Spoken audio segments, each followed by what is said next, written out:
All right, everyone. Hopefully you enjoyed dinner this evening.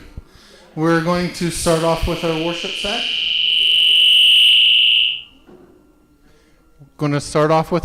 set. This evening. Welcome everyone in Internet Land and welcome everybody here at Otterbein.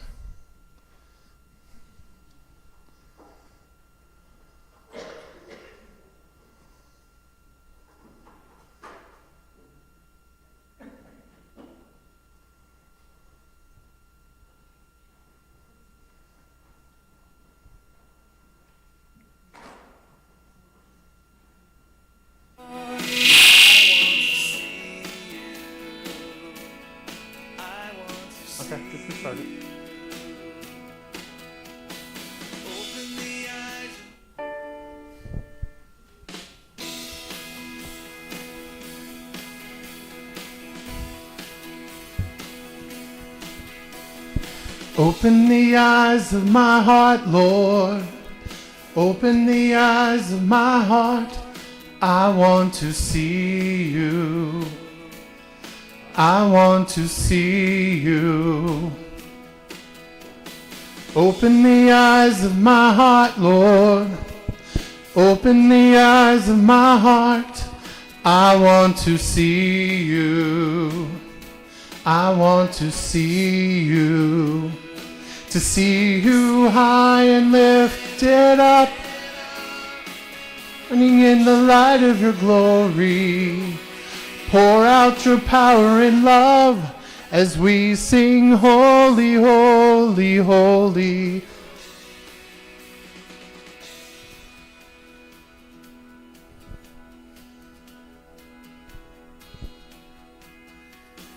Open the eyes of my heart, Lord. Open the eyes of my heart. I want to see you. I want to see you. Open the eyes of my heart, Lord. Open the eyes of my heart. I want to see you. I want to see you. To see you high and lifted up, shining in the light of your glory. Pour out your power and love as we sing holy, holy, holy. High lifted up, shining in the light of your glory. Pour out your power and love as we sing holy, holy, holy. Holy, holy, holy. Holy, holy, holy. Holy, holy, holy. I want to see you. Holy, holy, holy. Holy, holy, holy. Holy, holy, holy. I want to see you. To see you high and lifted up, shining in the light of your glory. Pour out your power and love as we sing holy, holy, holy. Want to see you. All right, one more. 10,000 reasons. 10,000.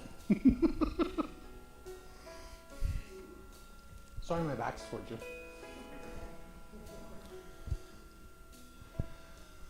Bless the Lord, oh my soul. Oh, my soul, worship his holy name.